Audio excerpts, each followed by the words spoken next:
দুনিয়ার পরকাল যখন এক জায়গায় হবে, তোমার পরকাল নিতে হবে সিদ্ধান্ত তুমি নাও।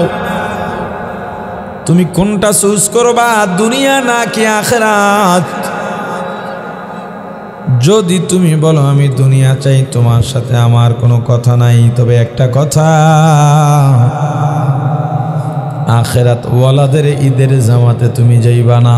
ইসলামে দুনিয়ার কোনো পদ পদবীর দাম নাই, শ্রেণী বিন্যাসের কোনো দাম নাই। কার পদ কি, কার যোগ্যতা কি, কার ক্ষমতা কতটুকু, দুনিয়ার কোনো পদ পদবীর দাম আল্লাহর দরবারে নাই। তুমি কোন বংশের, কোন মর্যাদার, কোন পদবী ধারণকারী, কতটুকু ক্ষমতা আছে বা নাই, কতটুকু অর্থ আছে বা নাই, এগুলোর দাম আল্লাহর কাছে। মানুষ তুমি সবাই সমান, মানুষের পরিচয় একটাই। দুনিয়ার যত মানুষ আছে সব হলো গোলাম। কি জোরে বলেন? এই মানুষ তুমি একটু পদ পাইয়া, দুনিয়ার পদ পদবী কেন দেওয়া হয়? দুনিয়ার সাময়িক সময়ের কাজের শৃঙ্খলার জন্যে, এটা দিয়া অহংকার করার জন্যে নয়, আর একজন মানুষকে হেয় করার জন্যে নয়, আর একজন মানুষকে কষ্ট দেওয়ার জন্যে নয়, অত্যাচার করার জন্যে নয়, অবিচার করার জন্যে নয়। মসজিদের মধ্যে একটা কমিটি থাকে। কি করে কমিটি? কমিটির বাইরের লোকের মধ্যেও তো এমন লোক আছে যাদের টাকার অঙ্ক অনেক বড়, যা মসজিদে দান করা হয়। এরপরেও কমিটির কাছে পরামর্শ নিয়ে কমিটির কাছেই টাকাটা দিতে হয়। দেখা যায় কমিটির মধ্যে অনেকেই অত টাকা দিতে পারে না, অনেক গরিব মানুষও কমিটির মধ্যে থাকে। এই কমিটিটা কেন করা হয়েছে? শুধুমাত্র মসজিদের শৃঙ্খলার জন্যে। কিন্তু কমিটির পদ থেকে বাদ হয়ে গেলে ওই লোকটাও যেমন সাধারণ মুসল্লি হয়ে যায়। তোমারও পদ পদবীর দাম আল্লাহর কাছে নাই। এই পদ তুমি যে পাইছো, বা তোমার সংগঠনের পদ তুমি পাইলা, এটা তোমার সংগঠন পরিচালনার জন্য সাময়িক একটা বিন্যস্ত মাত্র। কিন্তু তোমার পরিচয় তুমি সাধারণ একটা মানুষ। অতএব তুমি সাময়িক সময়ের জন্য পদ পেয়ে মানুষের উপরে তুমি অত্যাচার করবা না। তোমাকে উঁচু ভেবে নিচের মানুষকে নিচু ভাববা না। তুমি এসির মধ্যে ঘুমাও বলে গাছতলার মানুষটাকে অমানুষ ভাববা না। কারণ তুমি এসিতে থেকেও জাহান্নামে যাইতে পারো। গাছতলার মানুষ গাছতলায় থাকার পরেও জান্নাতে যাইতে পারে। এখন এখানে সীমা লঙ্ঘন কি? আপনি একটা পদ পাইলেন, আপনার দল ক্ষমতায়, আপনি ছোট্ট একটা মানুষ, এখন পর্যন্ত বয়সও পরিণত হয় নাই। বহু 16, 17, 18 বছরের ছেলেরা মুরব্বীদের সাথে বেয়াদবি করে, আছে না নাই? ওলামা ইকরামের সঙ্গে বেয়াদবি করে, আছে না নাই? আল্লাহ বলেন ফাইনাল জাহিমা হিয়াল মাওয়া, হে সীমা লঙ্ঘনকারী, তোর জন্য ঠিকানা হলো জাহান্নাম। সাবধান সাবধান, সীমা লঙ্ঘন করা যাবে না, নাফরমানির মধ্যে লিপ্ত হওয়া যাবে না। আল্লাহ মানুষ বানাইছেন, মানুষের একটা গণ্ডিও দিয়া দিছেন, এই গণ্ডির বাইরে তুমি যাইতে পারবা না। হে রাখাল, আল হালালু বাইয়িন ওয়াল হারামু বাইয়িন ওয়া বাইনাহুমাল মুস্তাবিহাত ইলা আখির। হালাল স্পষ্ট, হারাম স্পষ্ট, এর বাইরে তুমি যাইতে পারবা না। মন গড়া ফতুয়াও দিতে পারবা না। প্রাণের ভাই, রাখাল যখন চারণ ভূমির মধ্যে, বিলের মধ্যে গরু রাখে, বকরি চড়ায়, উট চড়ায়, ওই রাখালকে বলে দেওয়া হয়, রাখাল খবরদার, এদিকে বেড়া আছে, বেড়ার ওপারে ফসল আছে, এই বেড়ার সীমানার কাছেও যাইবা না। কারণ কি? গরুর খাসলত হলো বেড়ার ফাঁক দিয়া ফসল যদি দেখতে পায়, বেড়া গুটাইতে থাকবে কিভাবে বেড়া ভেঙে ফসল খাওয়া যায়। এজন্যে বেড়ার কাছেই তুমি যাইবা না। আল্লাহ বলে দিয়েছেন, বান্দা দুইটা সীমারেখা দিয়া দিলাম। মুবা একটা সীমারেখা আছে, এই মোবার সীমারেখা অতিক্রম করবা না। একদম যদি যাও মাকরু তানজির কাছে, তবে তুমি ঠিক থাকতে পারাটা বড় মুশকিল হয়ে যেতে পারে। কারণ একবার যদি তুমি কিনারায় দাঁড়ায় থাকো, যে কোনো সময় দুনিয়া আর মাকরু তাহারিমির লোভ লালসা, হারামের লোভ লালসার মধ্যে তুমি নিমজ্জিত হয়ে যাইতে পারো। একবার যদি অন্যায় করে ফেলো, অন্যায়ের মধ্যে অভ্যস্ত হয়ে যাও, তখন তোমার কাছে অন্যায়কে অন্যায় মনে হবে না, দোষকে দোষ মনে হবে না, গুনাহকে গুনাহ মনে হবে না। তখন তুমি চাইলে দুনিয়ার সব অন্যায় করতে পারবা, আর এর ফলাফল হবে জাহান্নাম ঠিকানা। কিভাবে মানুষ সীমা লঙ্ঘন করে একের পর এক দেখেন। আপনি যদি গুনার সীমানায় চলে যান, গুনাহ করলে মানুষ অভ্যস্ত হয়ে যায়, গুনাহ মনে করে না। এখানে আপনারা বহু মানুষ আছেন, এই এলাকায় বহু মানুষ আছে ইমামের সঙ্গে ভালো সম্পর্ক আছে না নাই? আসতে কনকা নাকি নাই? বহু মানুষের সাথে আমাদের সম্পর্ক আছে বহু বছর ধরে, কিন্তু দাড়িটা রাখে না এখনো। খুব ভালো সম্পর্ক। কেন? সে দাড়ি কামানোর পরে এটাকে কামাইতে কামাইতে এখন আর কিচ্ছু মনে করে না। আর গুনাহকে গুনাহ মনে না করা আরো বড় অপরাধ। এটা কিচ্ছু মনে করে না। গুনাহ একবার শুরু হয়ে গেলে, অভ্যস্ত হয়ে গেলে গুনাহকে গুনাহ মানুষ মনে করে না। এজন্য চোর চুরি থেকে সহজে ফেরে না। একটা উদাহরণ পেশ করি। বাথরুমে ঢুকলে গন্ধ পাওয়া যায়নি, কিছুক্ষণ বসার পরে গন্ধ থাকে। কি শেষ হয়ে গেছে গন্ধ? গেল কই? মজ্জাগতভাবে গন্ধ আর আপনি মিশে গেছেন, এখন আর গন্ধ লাগে না। অন্যায় একবার যে করে ফেলে এবং এটা অভ্যস্ত হয়ে গেলে গুনাহকে মনে করে না, এটাও একটা সীমা লঙ্ঘন। গুনাহকে গুনাহ মনে করো, গুনাহ থেকে ফেরো। যদি তুমি সীমা লঙ্ঘনকারী হও, তওবার মধ্যেও সীমা লঙ্ঘন আছে। একবার তওবা করছো, আবার গুনাহ করলা, আবার তওবা করলা, আবার গুনাহ করলা, আবার তওবা করলা, আবার গুনাহ করলা। আর যদি তুমি মনে করে বসে থাকো আমি তওবা করলেই আল্লাহ মাফ করে দেবে, না না। কারণ আল্লাহুস সামাদ, আল্লাহ বেনিয়াজ, আল্লাহ কারো কাছে মুখাপেক্ষী নন, আল্লাহ কারো কাছে ঠেকা নন। দুনিয়ার সবাই কার কাছে ঠেকা। এই সীমা লঙ্ঘন একটা জাহান্নামের কারণ। আর একটা কারণ হলো আসারুল হায়াতাদ দুনিয়া, যারা পরকালের উপরে দুনিয়াকে প্রাধান্য দেয়। দুনিয়া আর পরকাল যখন এক জায়গায় দাঁড়ায়, তখন দুনিয়া গ্রহণ করে, পরকাল গ্রহণ করে না। ফুটবলের ফাইনাল খেলা রাত 9টায়, এদিকে বাংলাদেশে বহু মাহফিলের আয়োজনও রাত 9টায়। আখিরাত আর দুনিয়া এক জায়গায় দাঁড়ায় গেছে, জান্নাত আর জাহান্নামের উপকরণ এক জায়গায় এসে গেছে। যারা মাহফিল ছেড়ে ফুটবল খেলায় গেছে, ফাইনাল জাহিম হিয়াল মাওয়া, ওগুলোর ঠিকানা জাহান্নাম। কার ঘোষণা?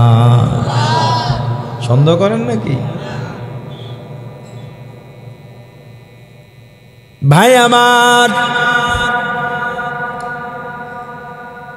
দুনিয়ার পরকাল যখন এক জায়গায় হবে, তোমার পরকাল নিতে হবে সিদ্ধান্ত তুমি নাও।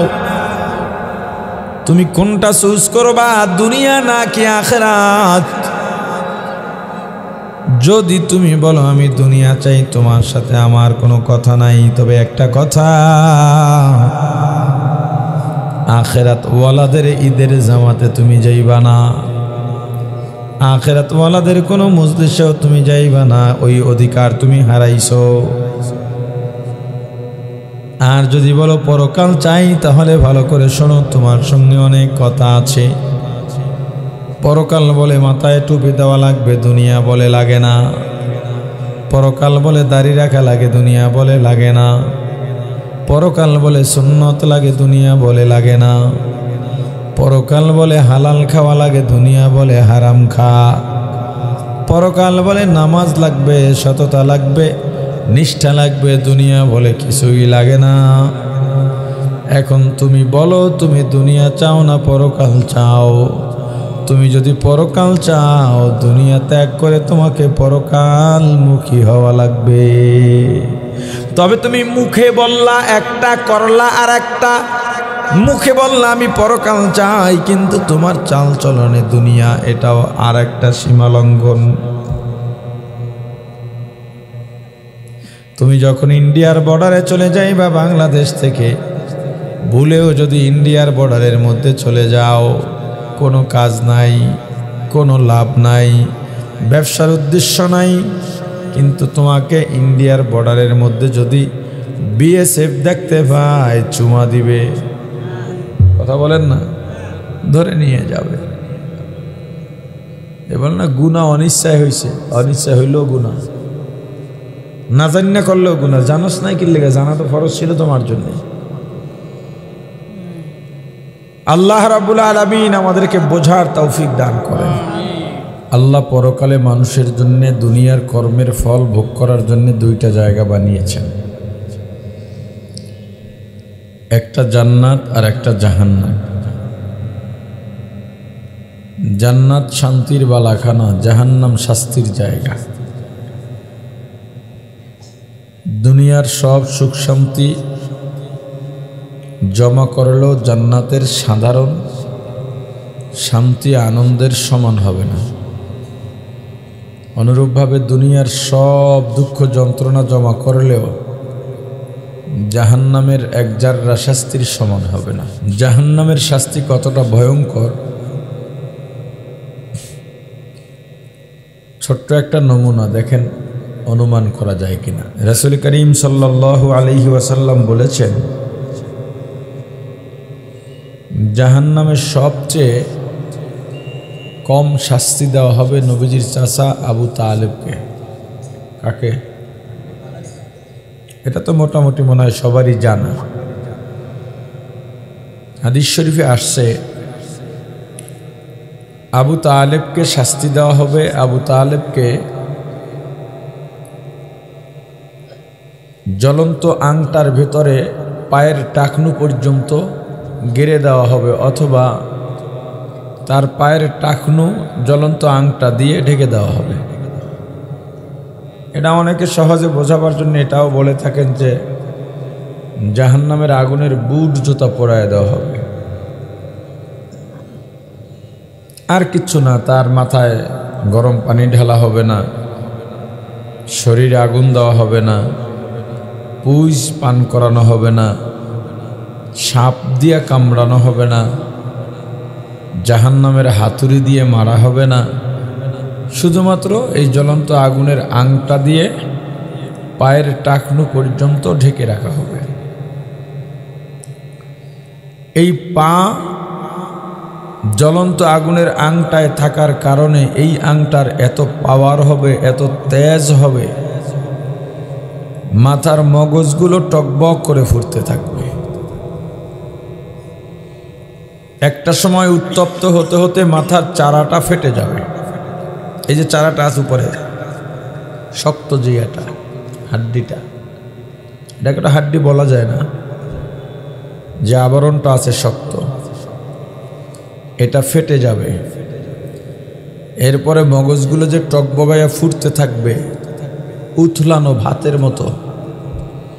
দেখবেন ভাত যখন উতলায়, দু একটা ভাত লাফ দিয়া পাতিলার বাইরে পড়ে না? ওইভাবে আবু তালেবের মাথার মগজ শরীরের চারদিক দিয়ে বাইতে বাইতে পড়তে থাকবে। শরীরটা এমনভাবে সিদ্ধ হয়ে যাবে, হাড্ডির থেকে গোস্তগুলো খসে খসে পড়ে যাবে। আবু তালেবের কাছে জানতে চাওয়া হবে, আপনার অনুভূতি কেমন? আবু তালেব বলবেন, আমার কাছে মনে হয় জাহান্নামের সবচেয়ে বেশি শাস্তি আমাকে দেওয়া হচ্ছে। আসলে কি বেশি না সবচেয়ে কম? জাহান্নামের সবচেয়ে কম আযাবের অবস্থা হলো এইটা, তবে এটা মনে রাখবেন, আল্লাহ না করুন, আল্লাহ না করুন, আল্লাহ না করুন, আমরা যদি জাহান্নামে চলেই যাই তো আবু তালেব থেকে বেশি শাস্তি হবে, কারণ ওটা হলো সবচেয়ে কম। এই যে জাহান্নামে মানুষ কেন যাবে, আল্লাহ বলেন দুইটা কারণ, দুইটা বদ খাসলত যাদের মধ্যে থাকবে, ফাইনাল জাহিমা হিয়াল মাওয়া, তাদের ঠিকানা হবে জাহান্নাম। তো এই দুইটা বদ খাসলত আমাদের পরিহার করা লাগবে। এক নম্বর, আম্মা মান তাগা, যারা সীমা লঙ্ঘন করে। কি করে? এই সীমা লঙ্ঘন অনেকভাবে হতে পারে। প্রত্যেকটা মানুষকে আল্লাহ একটা সীমা রেখার মধ্যে থাকতে বলেছে। আপনি মনে করেন ইবাদতের মধ্যে সীমা লঙ্ঘন হতে পারে। কিভাবে? জোহরে ফরজ নামাজ কয় রাকাত? আমি পড়ছি 2 রাকাত। পৃথিবীতে যত ইবাদত আছে সব ইবাদতের কেন্দ্রীয় ইবাদত হলো নামাজ। সবচেয়ে দামি ইবাদত নামাজ, গুরুত্বপূর্ণ ইবাদত নামাজ। কারণ কি জানেন? নামাজের মধ্যে সিজদা আছে। কি আছে? এবং নামাজই একটা মানুষকে উঁচা মাথার থেকে মাটিতে মিশাইয়া দেয়, অর্থাৎ অহংকারীকে মাটির সাথে মিশাইয়া তাকে নিরহংকারী বানাইয়া দেয় নামাজ। একটা মানুষ দাঁড়ানোর থেকে মাটির ভিতরে তো ঢুকে যেতে পারবে না, সবচেয়ে নিচা হওয়া কি? এজন্য সেজদায় কপাল আর নাক মাটিতে থাকতে হয়, এত নত হতে হবে তোমার। তুমি যদি এখানে ভুল করো তাহলে নামাজ হবে না। নত হও। কেন? তুমি দাঁড়াইছো কার সামনে? বলেন বলেন, আল্লাহর সামনে দাঁড়াইছো, তো তুমি সামান্য মাথা উঁচা রাখতে পারবে না। নামাজের মধ্যে একটা মজার ব্যাপার আছে। নামাজের বাহিরে যে ফরজগুলো আছে জানা আছে? আমি তো মুসলমান দাবি করে বসে আছি, এই মুসলমান দিন কি জিনিস সেটা জানে না। আপনি জানেন না, আপনার ঘরের মানুষ জানে না, আপনার ছেলে মেয়ে জানেন, আপনি নিজেই জানেন না। হজ করছেন ডজন বছর হয়ে গেছে, কি বলে 12 বার হয়ে গেছে। বড় হাজি সাহেব আপনি, মসজিদের সভাপতি আপনি, এলাকার মাতবার আপনি, দিন জানেন না। আপনাকে জিজ্ঞেস করি নামাজের ভেতরে বাহিরে কয় ফরজ বলেন? আপনি জানেন না। আপনি জান্নাতের আশা করতে পারেন কিভাবে? একটুক জানা যে ফরজ জানতেই হবে। আজকে ঘরে চাউল কেনা লাগবেই, পকেটে টাকা নাই, কালকে ছেলে মেয়ে না খেয়ে থাকবে চাউল না আনলে। কিভাবে টাকা জোগাড় করা যায়? পেরেশান হয়ে যান। যেভাবে হোক, যত কষ্টের শ্রম হোক, তা দিতেও আপনি রাজি। কেন? চাউল কেনা লাগবে। এলেম শেখা যতটুকু ফরজ, একটুক না শিখলে পরকালে কোনো অস্তিত্বই থাকবে না। এ ব্যাপারে কিন্তু আপনার কষ্ট নাই, চিন্তাও নাই। আচ্ছা, যাই হোক, তো নামাজে যখন দাঁড়াই প্রথম কাজ কি বলেন? আপনারা নামাজ পড়েন না? তা কি করেন প্রথম দাঁড়াইয়া? নিয়ত কি আবার? নিয়ত তজু করে তো, ওই সময় তো নামাজের লেগেই তজু করে, ঘর থেকে বাইরে তো এসে নামাজের জন্য, ওইটাই তো নিয়ত। দাঁড়াইয়া কি করেন? দাঁড়াইয়া নামাজ পড়ে। আরে ম্যাম, নামাজটা শুরু করেন কেমনে? একটা মানুষ কইতে পারলে না। কি করেন নামাজে? কি সানা পড়েলাম নামাজে খারাইয়াই সুবহানাকাল্লাহুম্মা ওয়া বিহামদিকা। আহারে, প্রথম হলো তাকবীর, তাকবীরে তাহরিমা। তাকবীরে তাহরিমা কাকে বলে? যেই তাকবীরের মাধ্যমে দুনিয়ার সব কিছু হারাম করে দেওয়া হয়। এখন আমি আল্লাহর সামনে দাঁড়াচ্ছি, অতএব এখন আমি আর আল্লাহ, আল্লাহ আর আমি, আর দুনিয়ার কেউ নাই, কারোর সাথে কোনো সম্পর্ক নাই।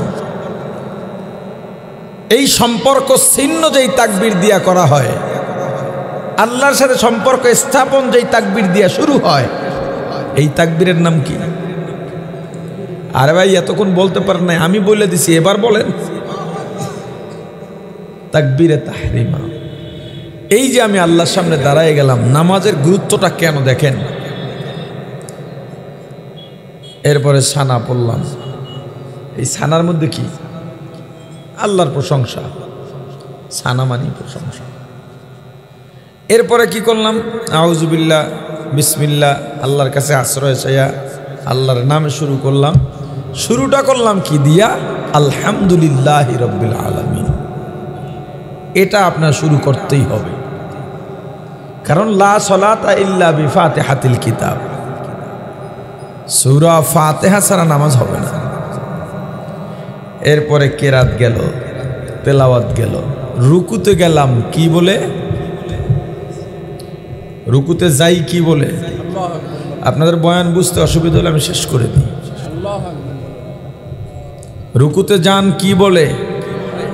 আল্লাহু আকবার। রুকুতে গিয়া কি বলেন? সুবহানা। আপনি দেখছেন, এক্সাক্ট হিসাব করেন তো। সুবহানা রব্বিয়াল আযীম। কি বললাম এখানে?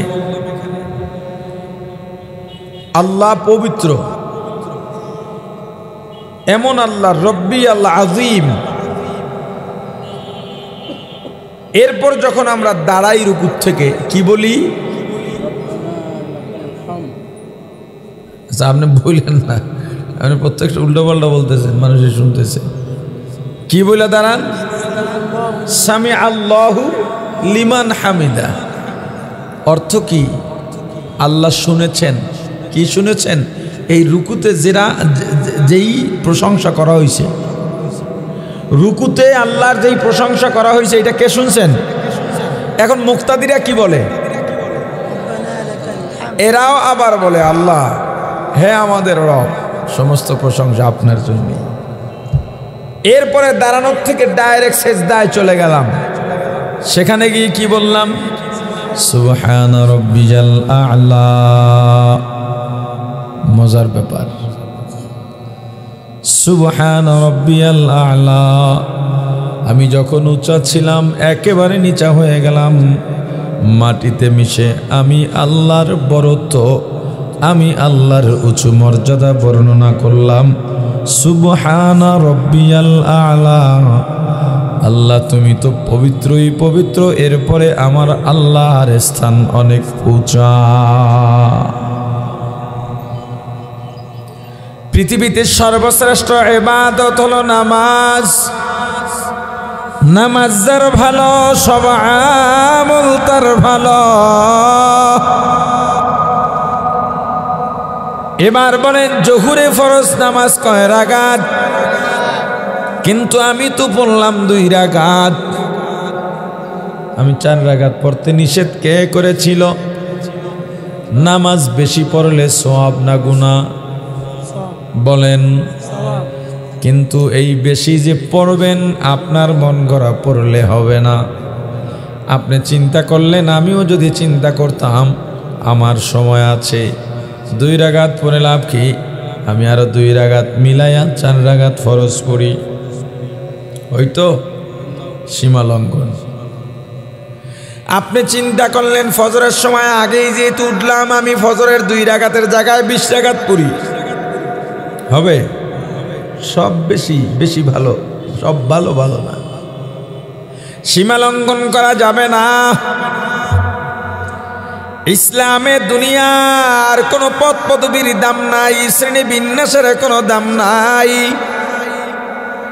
কার পদ কি, কার যোগ্যতা কি, কার ক্ষমতা কতটুকু, দুনিয়ার কোনো পদ পদবীর দাম আল্লাহর দরবারে নাই। তুমি কোন বংশের, কোন মর্যাদার, কোন পদবী ধারণকারী, কতটুকু ক্ষমতা আছে বা নাই, কতটুকু অর্থ আছে বা নাই, এগুলোর দাম আল্লাহর কাছে। মানুষ তুমি সবাই সমান, মানুষের পরিচয় একটাই।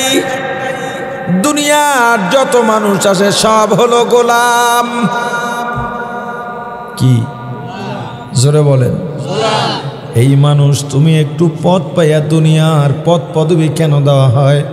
দুনিয়ার সাময়িক সময়ের কাজের শৃঙ্খলার জন্যে, এটা দিয়া অহংকার করার জন্যে নয়, আর একজন মানুষকে হেয় করার জন্যে নয়, আর একজন মানুষকে কষ্ট দেওয়ার জন্যে নয়, অত্যাচার করার জন্যে নয়, অবিচার করার জন্যে নয়। মসজিদের মধ্যে একটা কমিটি থাকে। কি করে কমিটি? কমিটির বাইরের লোকের মধ্যেও তো এমন লোক আছে যাদের টাকার অঙ্ক অনেক বড়, যা মসজিদে দান করা হয়। এরপরেও কমিটির কাছে পরামর্শ নিয়ে কমিটির কাছেই টাকাটা দিতে হয়। দেখা যায় কমিটির মধ্যে অনেকেই অত টাকা দিতে পারে না, অনেক গরিব মানুষও কমিটির মধ্যে থাকে। এই কমিটিটা কেন করা হয়েছে? শুধুমাত্র মসজিদের শৃঙ্খলার জন্যে। কিন্তু কমিটির পদ থেকে বাদ হয়ে গেলে ওই লোকটাও যেমন সাধারণ মুসল্লি হয়ে যায়। তোমারও পদ পদবীর দাম আল্লাহর কাছে নাই। এই পদ তুমি যে পাইছো, বা তোমার সংগঠনের পদ তুমি পাইলা, এটা তোমার সংগঠন পরিচালনার জন্য সাময়িক একটা বিন্যস্ত মাত্র। কিন্তু তোমার পরিচয় তুমি সাধারণ একটা মানুষ। অতএব তুমি সাময়িক সময়ের জন্য পদ পেয়ে মানুষের উপরে তুমি অত্যাচার করবা না। তোমাকে উঁচু ভেবে নিচের মানুষকে নিচু ভাববা না। তুমি এসির মধ্যে ঘুমাও বলে গাছতলার মানুষটাকে অমানুষ ভাববা না। কারণ তুমি এসিতে থেকেও জাহান্নামে যাইতে পারো, গাছতলার মানুষ গাছতলায় থাকার পরেও জান্নাতে যাইতে পারে। এখন এখানে সীমা লঙ্ঘন কি?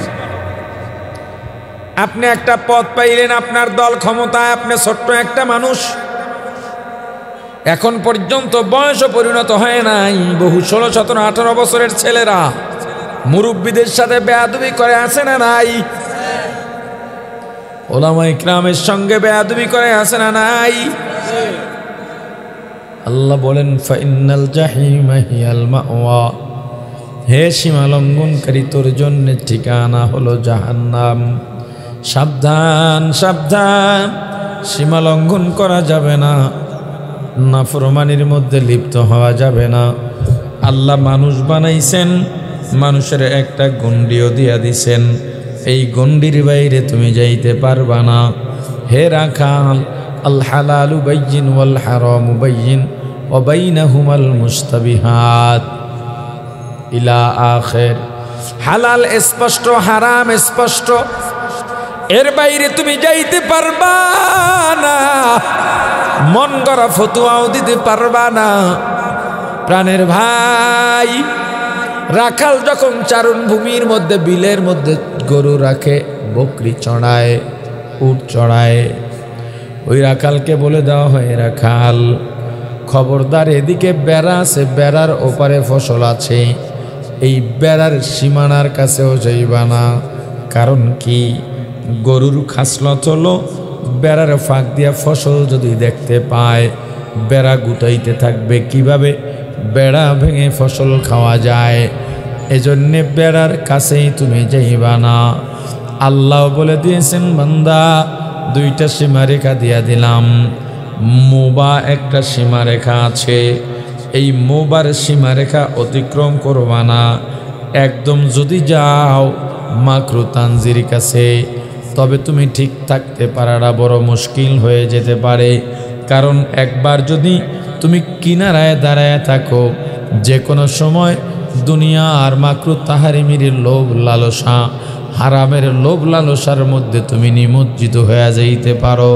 একবার যদি অন্যায় করে ফেলো, অন্যায়ের মধ্যে অভ্যস্ত হয়ে যাও, তখন তোমার কাছে অন্যায়কে অন্যায় মনে হবে না, দোষকে দোষ মনে হবে না, গুনাহকে গুনাহ মনে হবে না।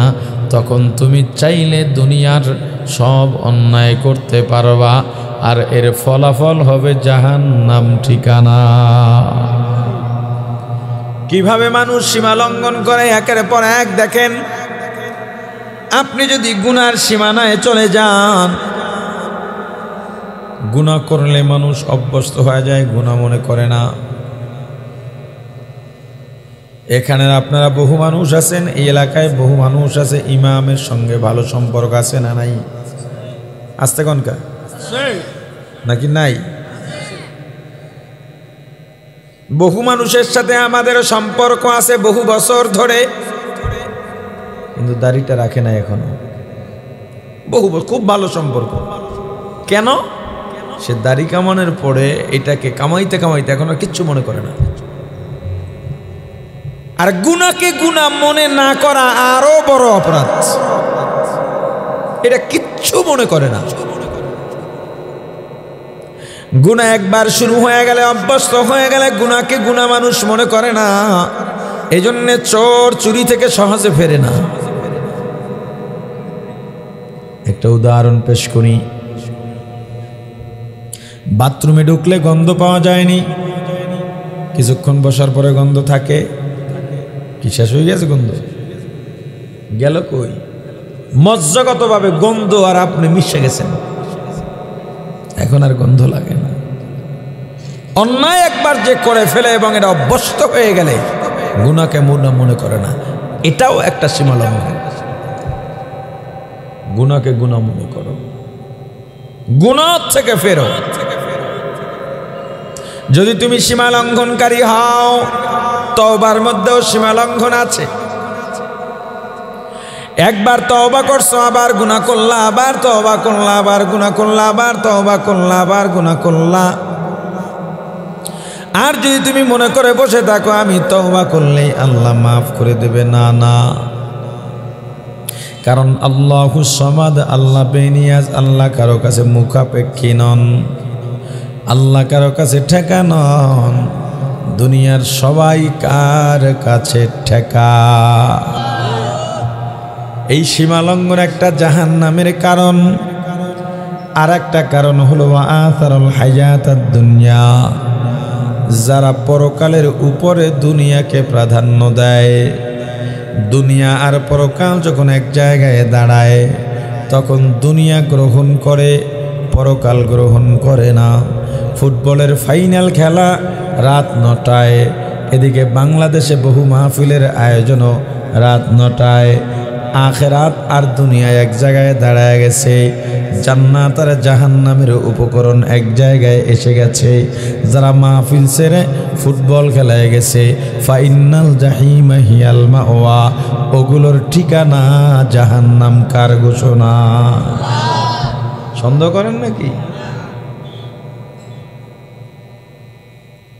ভাই আমার? দুনিয়ার পরকাল যখন এক জায়গায় হবে, তোমার পরকাল নিতে হবে সিদ্ধান্ত তুমি নাও। তুমি কোনটা চুজ করবা, দুনিয়া নাকি আখিরাত? যদি তুমি বলো আমি দুনিয়া চাই, তোমার সাথে আমার কোনো কথা নাই। তবে একটা কথা, আখিরাত ওয়ালাদের ঈদের জামাতে তুমি যাইবা না, আখিরাত ওয়ালাদের কোনো মজলিসেও তুমি যাইবা না। ওই অধিকার তুমি হারাইছো। আর যদি বলো পরকাল চাই, তাহলে ভালো করে শোনো, তোমার সঙ্গে অনেক কথা আছে। পরকাল বলে মাথায় টুপি দেওয়া লাগবে, দুনিয়া বলে লাগে না। পরকাল বলে দাড়ি রাখা লাগে, দুনিয়া বলে লাগে না। পরকাল বলে সুন্নত লাগে, দুনিয়া বলে লাগে না। পরকাল বলে হালাল খাওয়া লাগে, দুনিয়া বলে হারাম খা। পরকাল বলে নামাজ লাগবে, সততা লাগবে, নিষ্ঠা লাগবে, দুনিয়া বলে কিছুই লাগে না। এখন তুমি বলো, তুমি দুনিয়া চাও না পরকাল চাও? তুমি যদি পরকাল চাও, দুনিয়া ত্যাগ করে তোমাকে পরকাল মুখী হওয়া লাগবে। তবে তুমি মুখে বললা একটা, করলা আর একটা। মুখে বললা আমি পরকাল চাই, কিন্তু তোমার চাল চলনে দুনিয়া, এটাও আর একটা সীমা লঙ্ঘন। তুমি যখন ইন্ডিয়ার বর্ডারে চলে যাই বা বাংলাদেশ থেকে ভুলেও যদি ইন্ডিয়ার বর্ডারের মধ্যে চলে যাও, কোনো কাজ নাই, কোনো লাভ নাই। ব্যবসার উদ্দেশ্য নাই, কিন্তু তোমাকে ইন্ডিয়ার বর্ডারের মধ্যে যদি বিএসএফ দেখতে পায় চুমা দিবে। কথা বলেন না, ধরে নিয়ে যাবে। এবার না গুনাহ অনিচ্ছায় হয়েছে, অনিচ্ছায় হইলেও গুনাহ, না জানি না করলেও গুনাহ। জানোস নাই কি লেগে? জানা তো ফরজ ছিল তোমার জন্য। আল্লাহ রাব্বুল আলামিন আমাদেরকে বোঝার তৌফিক দান করেন।